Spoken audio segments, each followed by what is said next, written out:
Welcome back, guys. Thank y'all for checking out the channel. I'm just gonna show y'all some biddies we have up here. Show y'all a couple of birds we hatched this year. These here are straight comb silver bullets.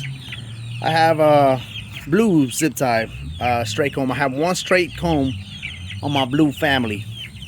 I mean on my blue zip tie family. That's how I differentiate them. I use zip ties, different colors. I have some radios and I have something I call blues. They're mainly blue-legged chickens. Now I know that's not really a color, but they come out blue-legged, the majority of them. So, hey, you know, I call them blues. I call them blues because they come off of this hand and off of this stag that I call blue. So, yeah, just showing them off real good. They're doing good. They're growing. I just got to bring their heat lamp. They should be ready. It's kind of hot up here, kind of warm, but I still think they need their heat lamp. I'm just going to put it in the corner up here and just have it hidden this corner on this side. That way they could, you know, get around it if they need to or whatnot. Here we have some other blue, silver bullets. These guys are still with their mama.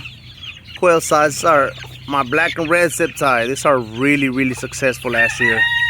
So we're repeating the process. We have about 14 of them here, and then I got about 20 more on incubators, and maybe 15 more on other hens that we have out here. But this is a really good successful, not cross, but mating that we did. So we'll repeat it again. A lot of times if it's successful, don't change it, guys. If you're successful with one of your crossings that you do, not crossings, but one of the matings that you do, try to keep on repeating that, because it's always best to repeat what's good. You know, if it works out, it works out. There can always pop out a better one in that one group that could probably take that particular group or the family in general to a whole nother level. Here, this girl just had a small hatch. What is it? 1, 2. These are mainly sweaters. And I have one of my F-35s in there. And also one of those, what do you call those? The Easter eggers. That's my, yeah, that's a good hand here. Good mom. But some of the eggs were duds, so. Yeah, my sweater line is the little yellow ones you see. I got a bunch of them more on incubators, but that's all she hatched. So we're gonna take them away from her later on. I find it useful when you leave them with the hand. They don't go through any stress. The best you can do it when they're young. You can take them off when they're young, right? But they don't go through any stress with their moms. The mom always, she deals with the stress. But she keeps them happy. They stay a lot happier like that. These are my radios, mainly all radios, and I got a couple of yellow zip tie blues, what I call blues. Radios and some sweaters in here. No, I'm lying. These are only radios on her. She has about 15 of them. I got some pretty bantams walking around. These are all brothers and sisters. And one brother and then 4 sisters. But these are bantams, and they're like a little brown-red bantam type. But what I did with this one, I crossed the game. One of my game birds with a bantam, and then crossed it with another half and half, and then I'm just playing with these birds here. These are ornamental, just for the backyard. This looks so pretty. We got our big ones up there. I only have 3 on this one, but we're gonna just about get ready to release them. This little guy here starts crowing already, which is crazy. Blue zip tie.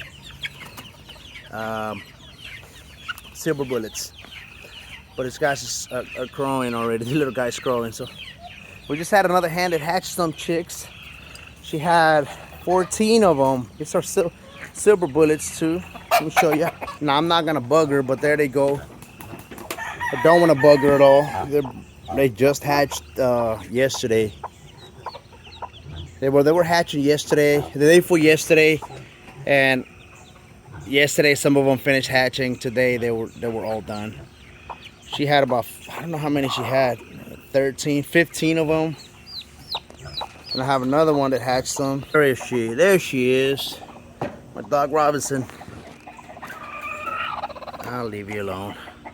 They're just hatching. I don't want to mess with them because some of them are piping through. I don't want to vacuum seal them. So we leave them alone.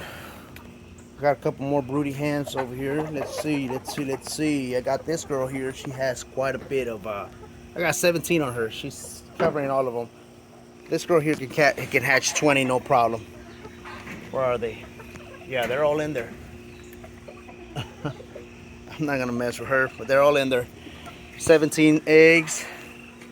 And we have another one over here. I got another girl here with 20 eggs. These girls here, I used them before. They're really good. They hatch a lot of chicks in one sitting. She got about 20 eggs exactly in there.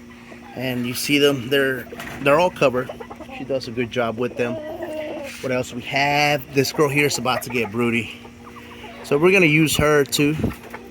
And I got two back there that get in broody. So we have a lot of surrogate moms that I use, and a lot of my hens like to get broody because they're really good moms.